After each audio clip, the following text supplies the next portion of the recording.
All right, I see all of us are sort of gathering into the room. We're gonna start very shortly. Welcome to our discussion tonight on our student debt issues. We have a very packed agenda. So I'm going to do a little throat clearing to let people assemble into the room, and I see that they're still filing. And once we kind of open the virtual door here, but while you're waiting, I can point you to a couple of resources that we're going to talk a lot about tonight. The first is the nea.org/student debt/2021 report. We have a really compelling, groundbreaking report that was just released on Tuesday to share with you. For the first time ever, we have a comprehensive picture of what the student debt picture is for educators across the United States. And it really confirms a lot of the things that we thought about the problems in student debt, but it even tells us a lot more. We're going to talk about that. And then the other one is neamb.com/getnavnea. We're going to talk about that tonight. That is the free service that's available to all members for 1 year to get support for their student loans. Let me start with a little programming note, and then we'll get right to it.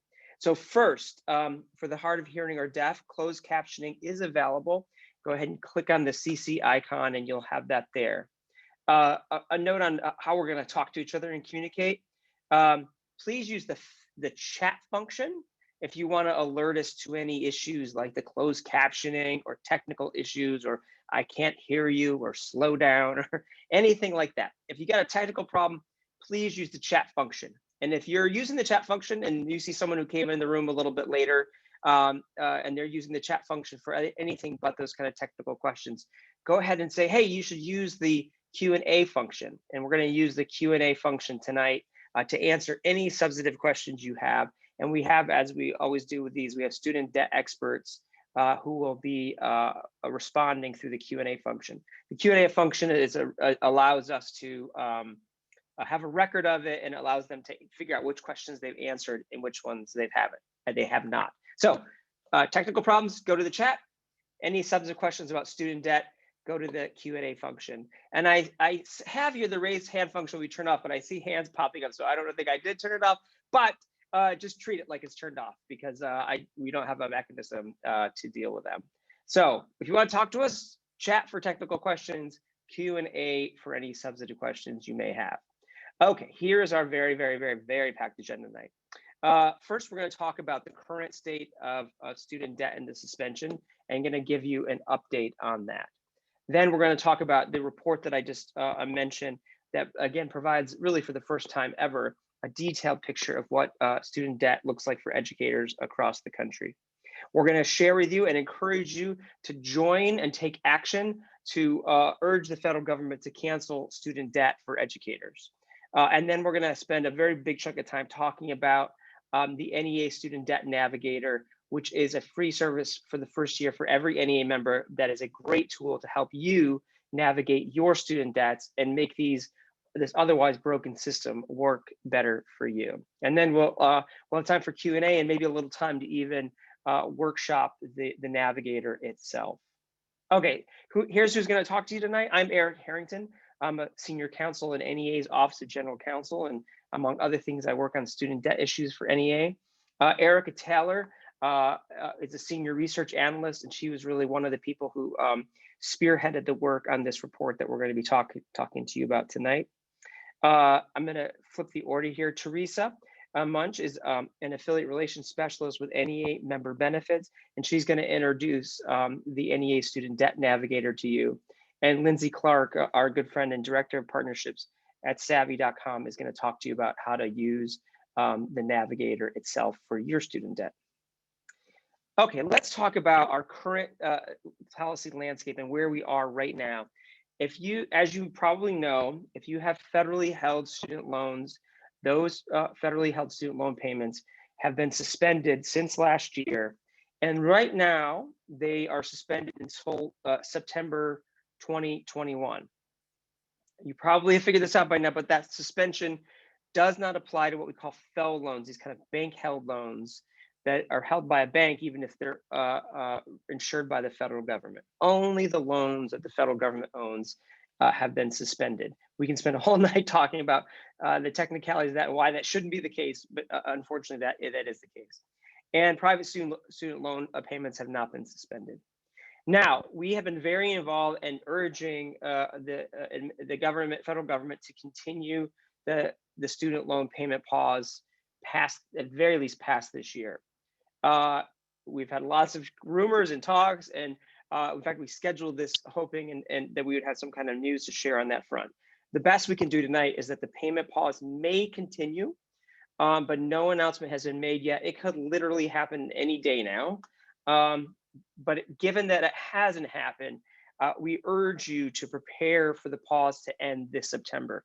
And if it doesn't end in September, it's okay. It's a really good idea to get everything in order now, whether they come back online in September. And we're going to talk about how you can do that tonight. The other big thing that's really important and is happening, and there's not really a lot of final news to share with you about this, but if you've been following the news, you may know that there's going to be big changes coming into who services your federal loans. So as you know, the federal government owns your loans, but you often have to deal with these private servicers. That's who you send your check to. That's who manages your loans. If you've been involved in the public service loan forgiveness program and you've been trying to get public service loan forgiveness, and we're going to talk about that too. You've probably been dealing with FedLoan or FIA, and they have been your servicer. After this year, they won't be, and there's going to be transition going on between servicers. And we've been really advocating to make sure that that handoff is done as well as it can, because if your experience is like anything, like most people, the servicers haven't been great in how they've handled your loans already. Okay, although payments have been suspended, NEA members continue to hold a lot of student debt, and it's particularly true for our members of color and our higher education members. Because of this, canceling student debt is among educators throughout the country's highest policy priorities. We often talk about this system as broken, and we'll probably use those terms again tonight. But the reality is it works really well for the banks and servicers who service these loans, and it doesn't work for borrowers. And our whole efforts in this regard, and we're going to talk a lot about tonight, is to help educators right now with their student debt. But before we get to that, I want to turn it over to Erica Taylor, who's going to talk to you tonight about really this remarkable report that she and her colleagues have put together, providing for the first time ever a very comprehensive picture of what student debt looks like for educators across the nation. And with that, I will turn it over to you, Erica. Thank you so much, Eric. Good evening, everyone. I am super excited to be the person who has the opportunity to share this information with you. As Eric mentioned, it's hot off the press. We just released this report on Tuesday, so we will get into it.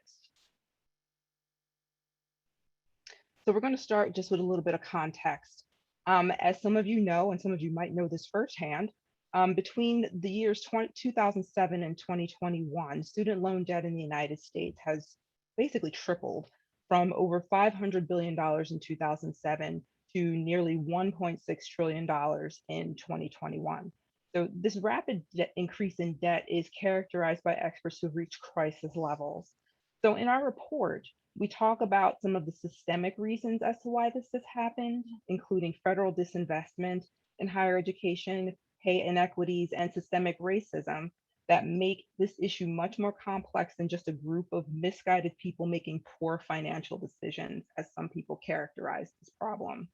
We demonstrate very clearly that there are policies and structures in place that have been designed to get the results that we see in this graphic. We don't have as much time to get into those systemic reasons tonight, but what we will share with you are just some of the findings and the highlights that we have from our report. So next slide, please. So the first thing we want to share is that of the nearly 2,500 educators that we surveyed, 45% of them reported having taken out a student loan to pay their own education. And on average, of those who took out a loan, they reported that they have taken out more than $55,000 to fund their education. 30% of those who reported taking out loans took out more than $65,000 or more, and 11% took out $105,000 or more. Of those who took out student loans, 53%, so more than half of them still have a balance, which equals about 1/4 of the original group of educators that currently that reported that we surveyed. So about 25% of all educators currently have student loan debt. And on average, those remaining balances are about $58,700. About 1/3 owe $65,000 or more, and 14% owe $105,000 or more. Now, you might have noticed that the remaining student loan balance is slightly higher than the actual average balance that these educators reported taking out. We suspect that two things are happening there. The first is that our higher education group has a lot of people who are very young and they have just come out of school, so their loan balances are still very high. And we'll dig into that a little bit of that in subsequent slides. The second issue is that interest has accrued over time. So many people are owing now more than they originally took out. So we're going to, as I mentioned, we're going to dig into just a little bit of what student loan debt looks like among our young educators. So what we found is that our younger educators are more likely than our older educators to have taken out student loans to pay for their education. So of our 18 to 35-year-olds, nearly 2/3 of them reported having taken out loans to fund their education. Among our 36 to 45-year-olds, more than half of them, 54%, reported having taken out loans to fund their education. In contrast, our 61 a year and older educators, only about 1/4 of them reported having taken out loans. In addition to being more likely to take out loans, our younger educators are also more likely to have taken out larger loan amounts. So as you can see, our 18 to 35-year-olds, 42% of them reported taking out $65,000 or more to fund their education. And among our 36 to 45-year-olds, approximately 1/3 of them reported taking out $65,000 or more. In contrast, again, our 61-year and older educators, only about 61% of them 61% of them reported taking out less than $25,000, and only 13% took out more than $65,000. So now that I've mentioned older and experienced educators, we're going to take a quick look at them. And we're super interested in this group because one, we wanted to see the magnitude of this issue among them so that we can see the long-term impact of student loan debt. But we were also interested in this group because they are in theory eligible for public service loan forgiveness. So we noticed that 4 in 10 educators with 11 or more years of experience still have not fully paid off their loans. In addition, among those educators who have 11 or more years of experience, more than 1/4 still have at least $65,000 remaining to pay off. And then also among our older educators, more than 1/4 of them reported that they had not fully paid off their loans just yet. And among those who said that they had not paid loans, among those educators who were 61 years and older, more than 1/3 of them, 35%, reported that they still owe more than $45,000. So this group is approaching a retirement, and some might even be eligible for retirement, yet they still owe $45,000 or more in student loan debt. We also took a look at student loan debt among educators of color because prior research showed that this was a particularly complex issue. So we wanted to see what our educators said about this as well. So among our educators that were surveyed, Black educators were more likely to have taken out student loans. More than half of them reported having to take out a loan to fund their education, as compared to 47% of Latinx and 44% of white educators whom we surveyed. In addition, Black educators who took out student loans were more likely to have not yet fully paid off their debt. 73%, nearly 3/4 of our Black educators reported having not paid off their loans just yet, as compared to 64% of our Latinx educators and 49% of our white educators. In addition, we found that educators of color are more likely than white educators to have either made a late payment, missed a payment, or have had their loans going into default. And you can see here that more than half of our educators of color reported having made a late payment as compared to 37% of our white educators.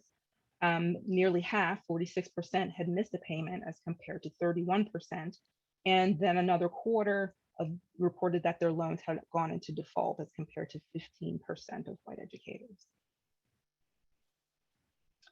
So we also wanted to just ask our educators about the impact of the student loan debt on their financial lives. And I just have a couple slides on this, but I think the information is pretty compelling. So one of the things that our educators told us was that those with unpaid loans reported that they were more likely to have difficulty building up an emergency savings or maintaining their mental, emotional, and physical well-being. So more than half of our educators who had not yet paid their loans said that they had difficulty building a savings, and 4 in 10 said that they are having difficulty keeping up with their own well-being.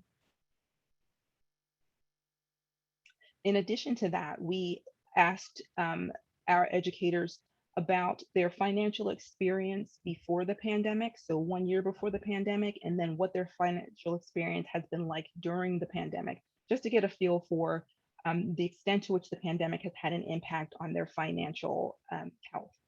So what we found was that among those who have either paid their loans or never had loans at all, while they did have problems prior to the pandemic, and those problems did increase slightly during the pandemic, for those who have unpaid loans, those problems were even larger prior to the pandemic and increased significantly after the pandemic or during the pandemic. So for example, 16% of our educators who reported having unpaid loans, 16% prior to the pandemic had difficulty buying food, which by the way is problematic enough. But during the pandemic, 26% reported that they were having difficulty just buying food. So we have a myriad of issues here as it relates to our educators having the opportunity and the ability to address basic needs like making rent or mortgage payments, paying for medical expenses, paying gas, electric, or phone bills. And that is evident in each of those categories. So now I will turn it back to Eric to share with us what you can do to help us address this issue. Thanks for your time.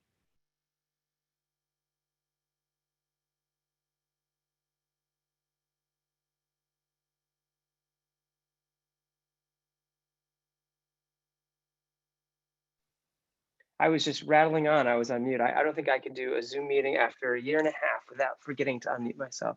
I want to thank you, Erica, for all of your work in putting this together. And the takeaway for me and our group and discussion tonight is that I want you to know that you're not alone if you have student debt, that it's not your fault, that this whole system has been built to trap us in debt, and that your union is learning everything we can about that and doing everything we can to end this broken system. And so our efforts tonight and every night that we work on this issue is about ridding ourselves and all educators of student debt and building a higher education system that works for all of us. Those numbers should come through to us, and we now are telling policymakers that this is an issue for younger educators and a growing issue. If you're getting ready to retirement and you have student debt, we hear you. We know it's a problem. We want your voices to be heard. We want you to be telling these people in power what the situation is. But we also wanted to have this full picture, and we wanted to share it with you tonight. So I hope that was illuminating for you. And so we want to understand the picture. We want to really know what's going on there, but we also want to do something about it. We want to do something really big. So last year, NEA student debt team has really focused on helping as many members as we possibly can navigate the current system, this current broken system, or at the same time advocating for big change in student debt cancellation overall. So over the last year, we've helped members get over $1 million forgiven. We've pipelined close to $250 million to be on track for forgiveness. I think we're well over 20,000 members now have access to individualized student debt support. We're going to encourage you to do it tonight if you haven't done it yet. And we've led political and legislative advocacy for student debt reform. And thousands of people have done things like this, joined together with webinars, spoke out in favor of change. And we have a lot of these, a lot of member stories of just knowing that it feels so good that folks like us that are gathered here tonight are doing something and trying to fight back on this issue. All right, I want to get now really concrete. What are the ways that we can end student debt? And so it seems to me there are kind of three basic ways to do it. The first and the most obvious is to pay off the student debt amount plus all the interest. The second is that student debt cancellation can and should come from the federal government itself, for all the reasons that Erica kind of talked about. There's a very unique set of circumstances that has made this problem just very different for people who have it today than it was 5, 10, 15, and certainly a generation ago. And then the other thing we can do is use the existing forgiveness programs to end student debt individually. And so we're going to spend most of our time focusing on the second two. Obviously, you can pay them off, takes a long time, costs a lot of money. And if your debt is too big, compounding interest means it just kind of gets away from you. And you end up owing more than you borrowed in the first place, year after year after year after year.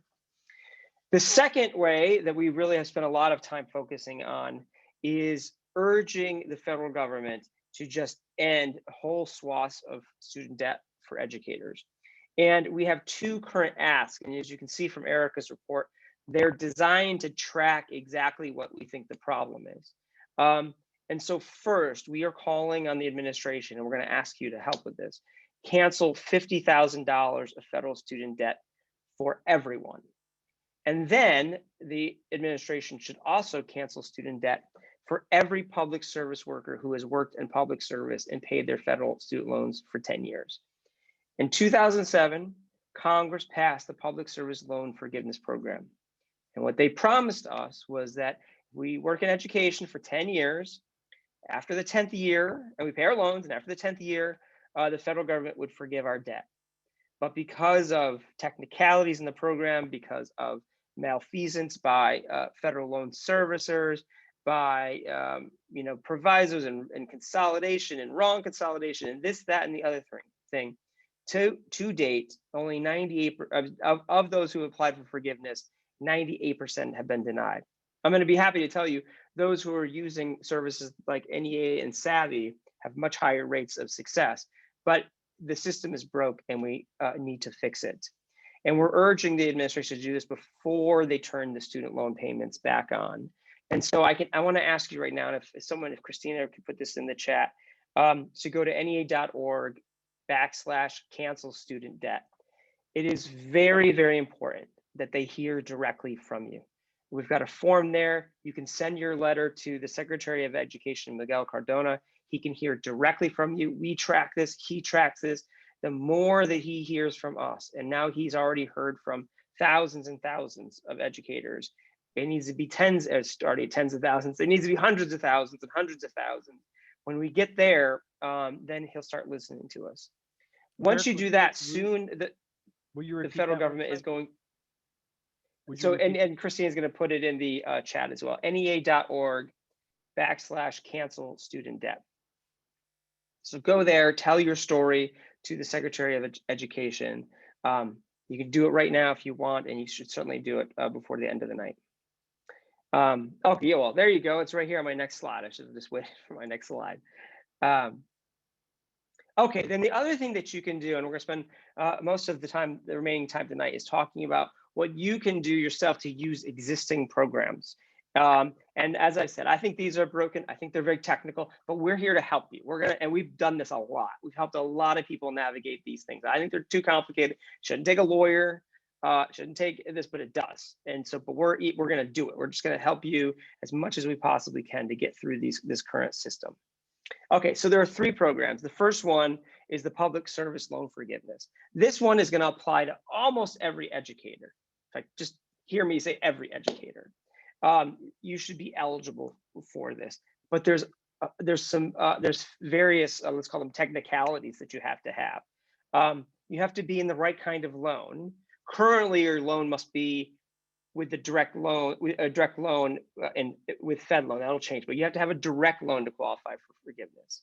You have to be in the right servicer. Like I said, currently that's Fed loan. After this year, that will change. But right now, the right servicer is Fed loan. You have to be in the right kind of repayment plan. You must be in an income-driven repayment plan. You have to work for the right kind of employer full-time. Almost, like I said, almost every educator, every NEA member is going to be for the right kind of employer. Some of you may not be full-time. And so we can help you figure out whether you are, and how to work through that. And then you have to make 120 on-time payments. They don't have to be consecutive. So if you meet all 5 of these, then you're eligible for public service loan forgiveness. And that does, when successful, completely wipes out all of your federal student loans. It doesn't wipe out any of your private student loans. Now, to make this stuff super duper confusing, there's this other program called the teacher loan forgiveness. This program doesn't apply to every teacher, though. It only applies to teachers who work in low-income schools or Title I schools. So I like to call this the Title I teacher loan forgiveness. So if you're a Title I teacher, this program could be helpful for you. If you're anything else, a teacher, an ESP, a higher ed faculty, public service loan forgiveness is going to be for you. If you're a Title I teacher, you might be eligible for both, and then it's tricky to figure out which one you want to use. Again, we're here to help. But with this one, it can be easier to get, again, so long as you're a Title I teacher. In here, you have to have direct or FFEL loans. You have to be highly qualified. You have to teach at, like I said, the right kind of school. And your forgiveness amount can vary based on what you teach and what grade you teach. And there's also some details in that as well. Okay, so what's great about the existing loan forgiveness programs is when they are successful, they really do work in the sense of they can cancel all your debt. And like I said, we've worked with many people who have successfully navigated the public service loan forgiveness program. The downside is the stuff we've already talked about, which is it's super duper complicated sometimes. There's these hyper technical rules that they're good for the servicers, but they're not really great for borrowers at all. And then even worse than that, sometimes the servicers, and many of you probably experienced this, they just give you the wrong information. I've just given you the 5 things that you need to do, and they'll tell you things that are actually contrary to them, and it can really set you back. Okay, and as I said, we've been very successful in helping several members. We helped Sean Manis, a music teacher from New Jersey, get over 100,000 forgiven. To put this together on a larger scale, we have partnered, and NEA Member Benefits in particular has partnered with the Savvy to help every single member who wants to use this navigate the current forgiveness programs using Savvy's free online tool. And the free part really is a misnomer because it's paid for by the NEA members insurance trust. This is your dues and action.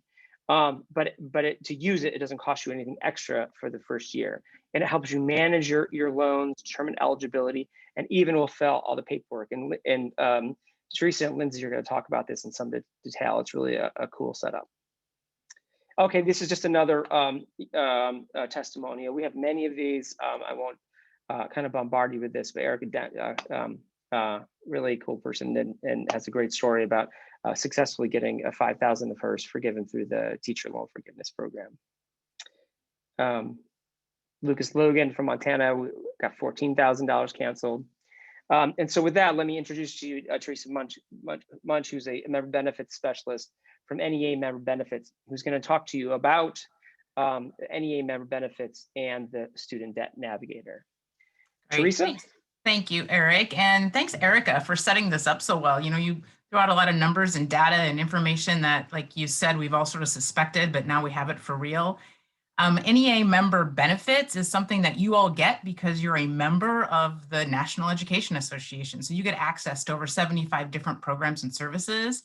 And we try to help members on a regular basis have a more secure financial life. And what's been interesting for us over the last 5 years or so is as we were out and about trying to talk about member benefits, about our insurance programs, or buying a new house, or going on vacation, or saving for retirement, or whatever else it might be that we had programs and services and resources towards, we oftentimes heard in those large group settings that Are you kidding me? When do I get to go on vacation? How could I ever buy a new car? When am I ever going to get to buy a house? I can't do anything until and unless I figure out how to get this student debt taken care of. This is a huge burden for me and my family, and I need help. And to that end, as we have for years and years, and you can take it to the next slide for me, Eric, we have just put our mission statement into action around that need that we heard members expressing over the last many, many years. And that is, our job is to make members' lives better, to try to make members' lives better by finding you resources, finding you solutions to the problems that you have. In doing that, our vision really is to add value to your membership. So why are you an NEA member? You know, what do you get lots of things, and there's lots of reasons to join this union. An additional reason to be here is because we bring to you financial savings, we bring to you education, we bring to you resources and solutions that help you and your families live a more financially secure life. And our partnership with Savvy or the NEA Student Debt Navigation tool does exactly that. And as the numbers Erica pointed out, and Eric expressed again for you all, there's a whole bunch of you out there. You're not alone in this. We're talking about 30% perhaps of our members who can benefit by taking advantage of this one particular program that we've put in place. So on the next slide, what I do here is talk to you just a little bit about what this tool does for you. You know, we've hit on some of the problems and some of the issues. And when we're doing sessions at the local level or the state level, and we've got a group of members in front of us, we hear a lot of things over and over and over again, kind of the same thing over and over and over again. The first is that these are really complicated. And Eric, you know, bounced that off you already. He tried to give you some of those details. My guess is that many of you heard him saying those words are likely more confused right now than you were before he said some of that stuff. And that's not intentional by any means, but it's just kind of how it is because these things are so complicated. So one of the things that the Student Debt Navigator does for you is it allows you to not really have to understand all those details because the tool is going to do it for you. In addition, the other big complaint or concern that I hear is there's always a bunch of members who have attempted to fill out the paperwork, have submitted paperwork, and they either get declined because there was a clerical error on that paperwork, or they don't have any idea where that paperwork is. So another big piece of what the Student Debt Navigator does for you is submit that paperwork, complete that paperwork with your input, of course, and follow that paperwork and help to make sure that you actually get those things submitted on time, completed, accepted, and therefore you become eligible for forgiveness. So I'm guessing you're all on this line because you have wondered if you are eligible for these federal loan forgiveness programs. And I'm here to tell you that if you use the debt tool, the Student Debt Navigation tool that we bring to you through NEA Member Benefits and our partnership with Savvy, you will know for certain if you're eligible, when you're eligible, what your next step is, and how you move to get to that point of forgiveness, what your next steps are. So on the next slide, I've got a little bit of information about who Savvy is. When I'm talking to members, I really push the fact, a couple of points. You can read what's on the slide here about who they are officially. I like to tell folks that they were a social impact startup company, which means, you know, they had the right reasons for starting. And they started, as it says here, founded by student loan policy experts and advocates. I like to explain that the folks who started this company were inside trying to make things happen, inside government organizations and departments and so forth, trying to make things right for people like you, like our members, and realized pretty quickly that there were some problems. And they then stepped outside of that role and took on the development of this online tool called the Debt Navigator. So that's who they are. They are fabulous. They're wonderful. They're amazing experts. They've got lots of people on staff that know a lot about the debt programs, and they're here to help. And on the next slide, I'll just reinforce what Eric has also said already, is that as NEA members, we at NEA Member Benefits try to negotiate really great deals for our members, deals you can't get anywhere else. And this is a great example of that. You get, for the first year, you get access to this debt NEA navigation tool at no cost to you. So it's free to you to use for an entire year to figure out where you are, what's going on, and what your next steps are. And if at the end of that year, you realize how valuable that tool is to you, we're going to move forward with about $30 a year you can continue to use Savvy to help you figure this out. I cannot express enough that right now is an ideal time. I realize it's summer and it's beautiful and we'd all rather be, out on the beach or riding our bikes or hiking or camping or whatever it might be. But right now is an amazing time. And I congratulate you all for being here tonight. A great time for you to get ahead of this deal. Before these loan repayments kick back up again, whether that's September or later or whatever that might look like, get your ducks in a row. Figure this out, use the tool to help you do that. And also in light of the fact that some of these loan servicers are going away and there's going to be some transitions that are going to be rough. It's guaranteed. I don't know why I say I can guarantee that, but just based on history, it's not going to be a smooth situation. So wouldn't it be great to have Savvy set up in your hip pocket, ready to go when those changes come your way? So with that, I'm going to move you to the next slide, which just tells you how to get to the Nea Debt Navigator. This is what that page looks like. If you go to neamb.com/getnavnea, you'll be directed straight to that tool. And at this point, I'm going to turn it over to one of our many fabulous employees and members over at Savvy, our partner, to Lindsay Clark is going to walk you through that tool and give you some more insight. So take it away, Lindsay. Thanks. Great. Thanks so much, Teresa.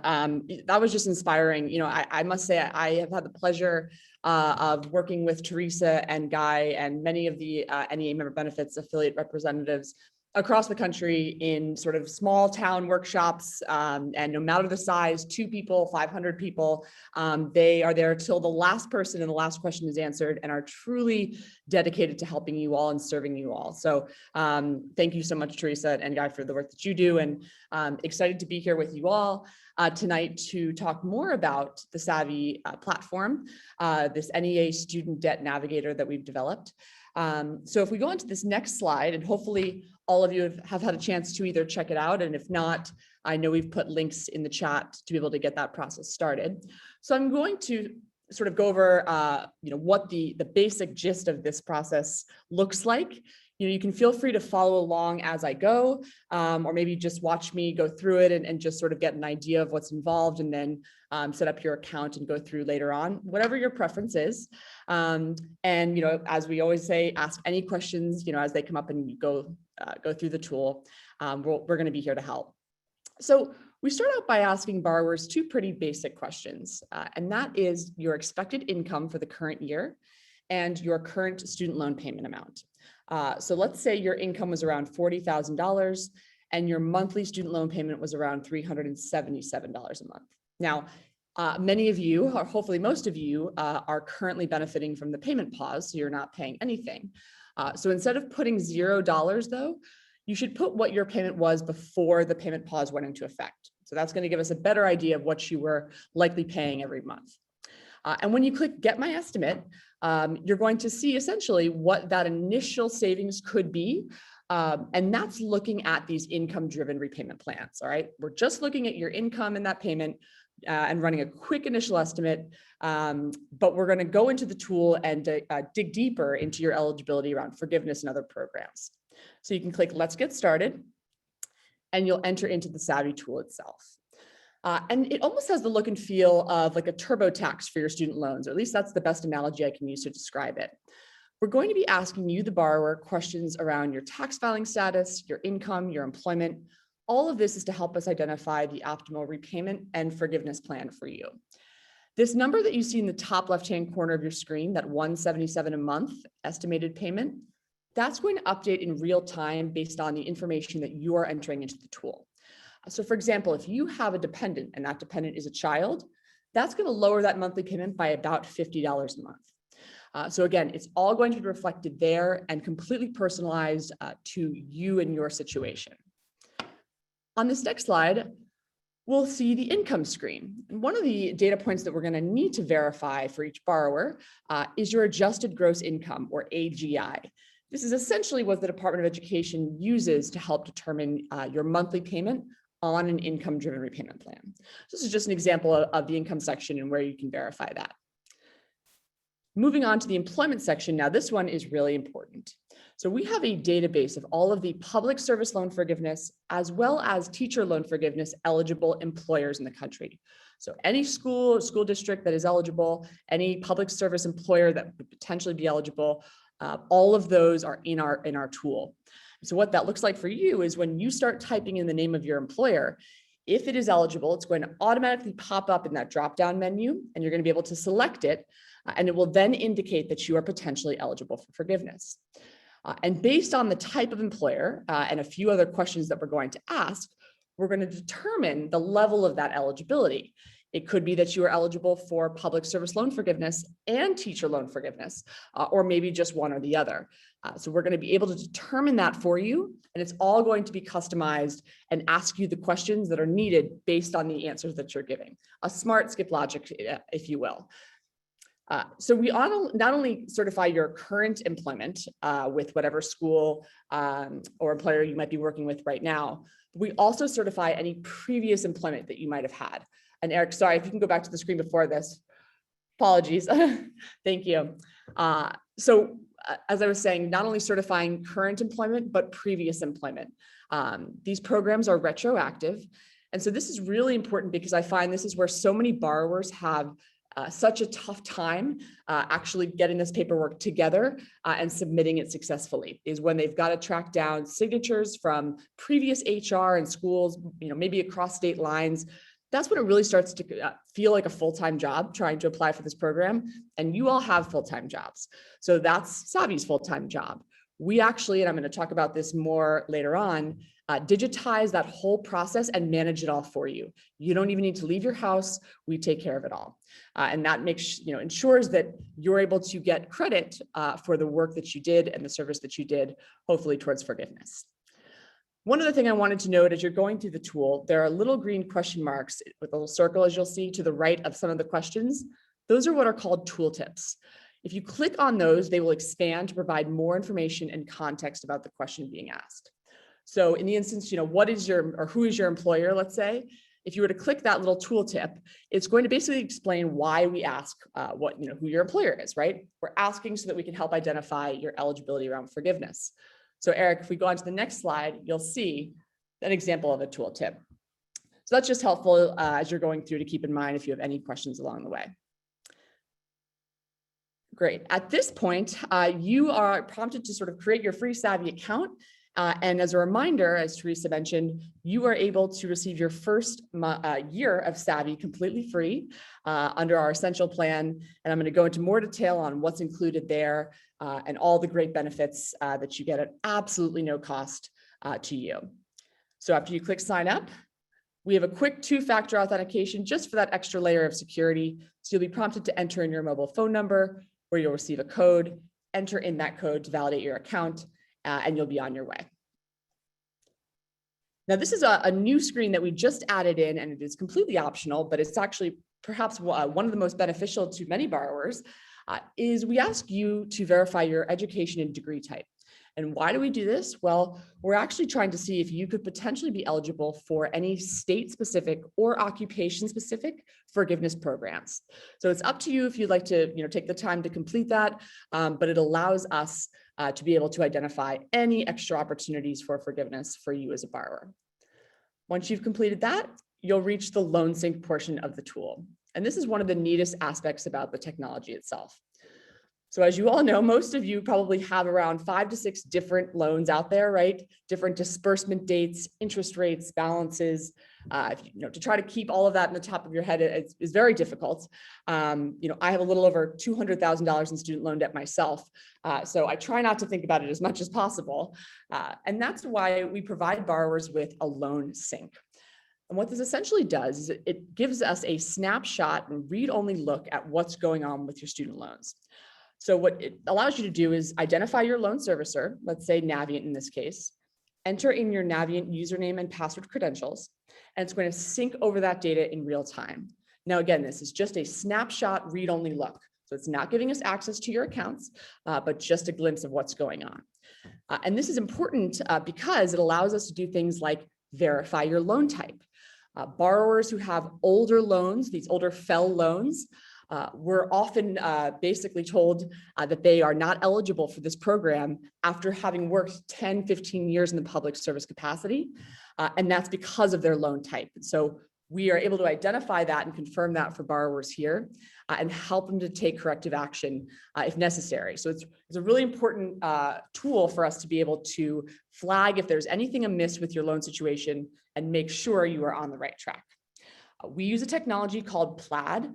It's a best-in-class syncing technology. If you have a Venmo account, you've used Plaid before, so you'd be familiar with the process. After you sync your loans, you will finally reach this end plan results page that you'll see here on this next slide. And this is where we will identify that sort of optimal repayment and forgiveness plan for you. So you'll see things like what that new monthly payment could look like, what that monthly savings would be, as well as any projected forgiveness. You can expand below for more details about the programs involved. Education is really at the heart of what we are trying to do here at Savvy. When borrowers are better informed, they are more empowered as consumers, and that's really what we're trying to help you all do.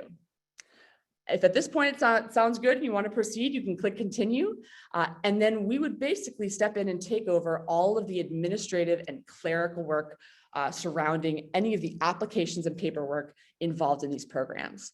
So that includes things like your application for an income-driven repayment plan, public service loan forgiveness, employment certification form, and even teacher loan forgiveness applications. We digitize it all, pre-fill it all for you, the borrower.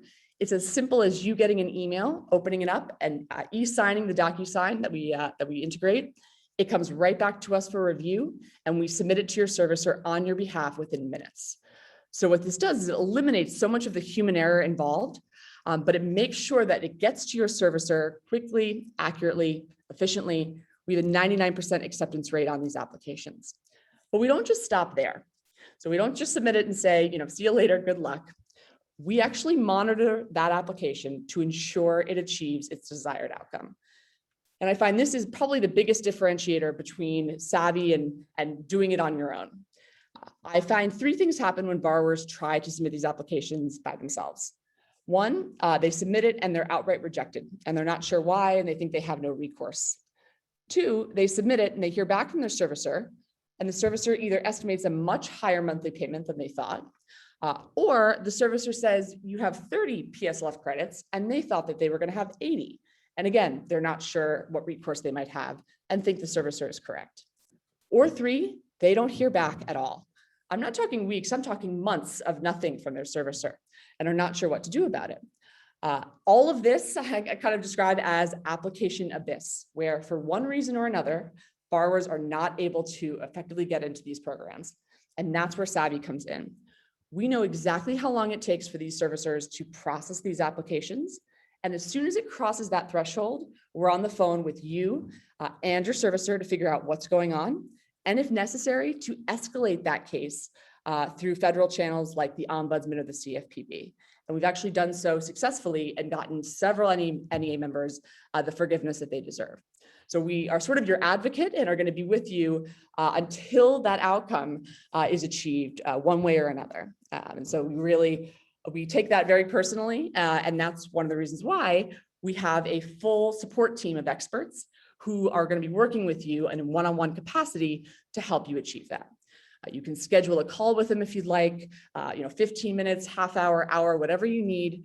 It's a real person who's actually got your best interest in mind and is going to be able to help you identify the path forward and make sure that you can actually get there.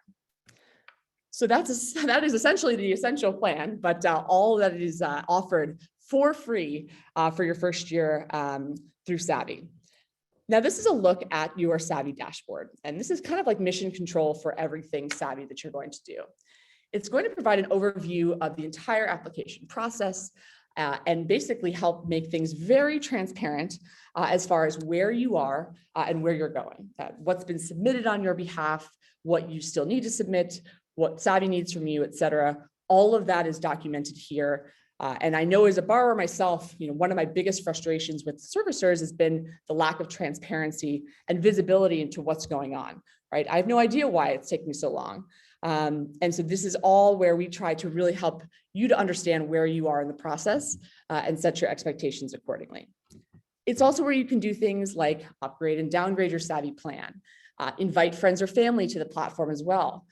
You can see announcements like you see here, about the payment pause being extended to September 30th of this year.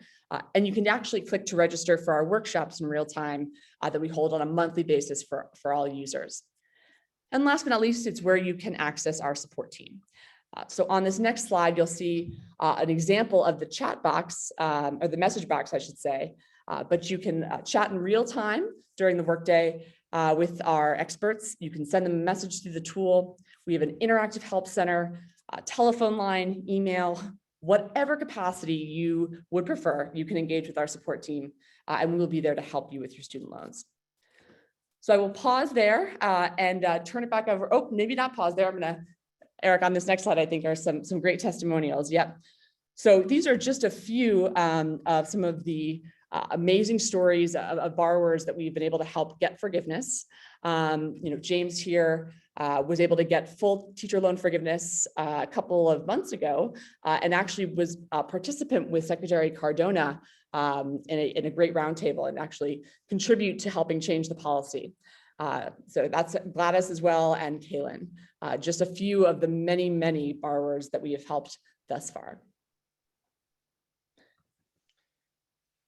Great. So I will turn it back over to the NEA team to talk about next steps and what you can do to help. Thank you, Lindsay. So let me, while we're kind of transitioning here, I see a few people have raised hands, and we don't really, I should have turned them off, but I don't really have the capacity to answer questions that way. While I'm going through our last little points tonight, feel free to ask those questions in the Q&A. And if you have any substantive questions, go ahead and ask them in the Q&A. And Christina is going to be answering as many as she can. In just a couple of minutes, I'm going to ask her if she wants to pull out any questions that have arisen over and over. Okay, before we take questions, I want you to encourage you to take action. Obviously, the one action you can do is to take advantage of Savvy and the Navigator and get your own loans managed. And so you can go to neamb.com/getnavnea to do that. And again, I really, really, really want to encourage you, go to nea.org/cancel student debt and tell Secretary Cardona to cancel the debt of 10-year educators and $50,000 for everyone. I did see a question in the Q&A, and I wanted to answer it live, that said, well, what is your ask to the Secretary and our call to action here? Does it apply to every loan, every repayment plan? And the answer is yes. Our whole point of this is that the promise of public service loan forgiveness was not designed to have all these barriers and technicalities that have held people back, especially when they've been induced into wrong loans or wrong repayment plans. Instead, the federal government should just keep the promise of PSLF by canceling debt, regardless of these technicalities. So we hear you, and that's the advocacy. But it's really more important that Secretary Cardona hear from you. So go to nea.org/cancel student debt. This would be a great day to cancel student debt. Okay, with that, let me take some questions. And first, let me see if Christina has any from the Q&A that we should voice together. And I think we have about 7 minutes left, and we will end on time and be mindful of all of your time. So if you have any questions, put them in the Q&A and we'll pull some of them out to talk to. Christine, are there any that you think should be answered for the room?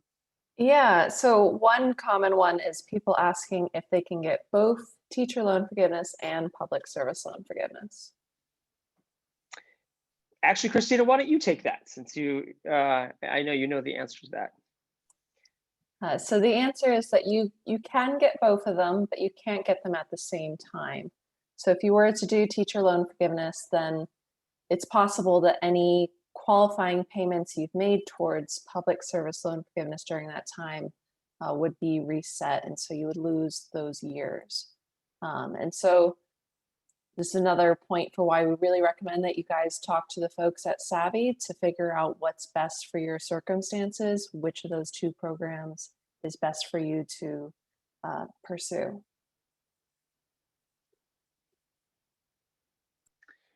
I'll go ahead and pull out one question, and Lindsay, if you want to look at them and see if there's any that you'd like to answer, or Teresa. The one, this is a little bit off the topic that we were talking about tonight, but I think it's an important point.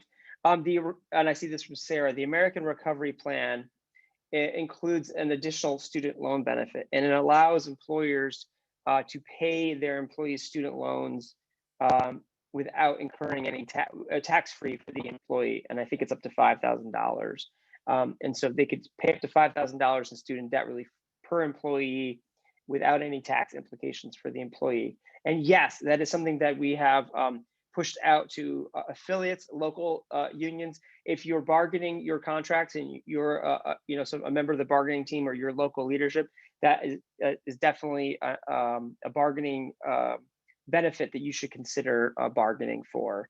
Obviously, you all have to make trade-offs when you're at the bargaining table. But yes, that is definitely an option now. Lindsay, are there any questions that you'd like to pull out? I'm looking as we speak. I will, let's see, you guys have done a great job. Thank you to everyone who's been answering the chat and Q&A already. Let's see here. Let me, while you're reading, I'll take one more. This is from N Riser. Okay, so, and he said, Ms. Riser, Mr. Riser, they Riser says that they're already in the PSLF program. So do they still need the tool? One of the things that has been very heartbreaking to me personally is working with educators who believe that they're all set. And they arrive in year 9 or 10 and say, I did it. I worked as in education for 10 years and I paid my student loans diligently. I'm ready for my forgiveness. Where is it? And the servicer says, oh, sorry, you didn't know you had to be in this repayment plan or this loan or whatever. You consolidated 4 years ago. We told you to, but you did it. And now you're no longer eligible. And so I think Savvy is really good for early educators to get yourself on the right foot right away. I think it's really good for mid educators if you're kind of like not sure what you should be doing. It helps you with that. And then even if you're someone who thinks you got it, like I think I understand it, I think I'm on the right track, they can really just kick the tires, look under the hood, make sure that's the case. And if it is the case, great, and you're in great shape. And if it's not, they can help you. So I do think that that's a valuable tool, even for those of you who've kind of made themselves student debt experts. Okay, just a couple minutes left. Lindsay, do you have any more that you wanted to pull out? Yeah, well, I noticed in the chat a few people had mentioned, retirement, and some members mentioned, that their age and sort of being at the point where they think basically, they're out of options and not eligible for the forgiveness. And I guess I just wanted to touch on that. I think while if you are no longer working or planning to no longer work, soon, and forgiveness might not be a realistic, in the current state of things, a realistic option. That's where I think it's worth a conversation with our experts to figure out what the next best option is going to be. There is no one size fits all solution to student debt, right? And I think want to make that really clear that while these forgiveness programs, if eligible, are great and can be powerful as far as eliminating that debt, that not everyone will be eligible and it might not be in everyone's interest, and everyone's situation is a little bit different. And that's where I think the tool and our service comes into play, because no matter where you are in this sort of the timeline and the journey around your student debt, if you are in default or wage garnishment even, we can help you to figure out, what that best option will be, but also get you out of, a default situation if necessary. But whether you're just starting repayment or you've been repaying for 10 years, we are going to be able to work with you to figure out, if something needs to be corrected or improved, and if, make sure that you are on the right track. And just making those good decisions and being aware of what's going on, I think is extremely valuable, and having that peace of mind. So, for those borrowers who are maybe older and feeling as though they are out of options, I would love to chat with you and figure out what, paying off that debt could look like and what hopefully the next couple of years could be. So just wanted to mention that. Okay, we have 1 minute left. I'm going to do a super duper speed round of the ones that I see here. And then we'll say goodbye tonight. This will be recorded. You can share it. So a quick rundown of ones I've got, and I'll do a quick speed round. Can family and friends call on the administration to cancel student debt and use the email? Yes. Send that to as many people as you can. The more they hear, the better. Second question. Hey, what about private loans? You're advocating for canceling federal loans. You should be doing it for private loans too. Completely agree. the reason why we're pushing so hard on federal loans right now is because the administration, we think, has authority to do that without Congress. Nobody even thinks that there's legal authority to do that without, meaning private cancellation, without some appropriation.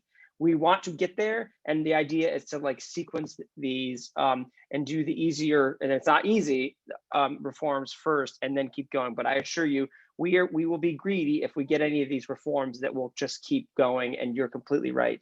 And then the other one is, so do I need to be a member to use the Savvy tool? You do, but we're very eager to help you become a member or get reacquainted with membership if you're not. So go ahead, start the process. And in fact, we're coordinating now that if you get bumped out, you can renew your membership and get started on that right away.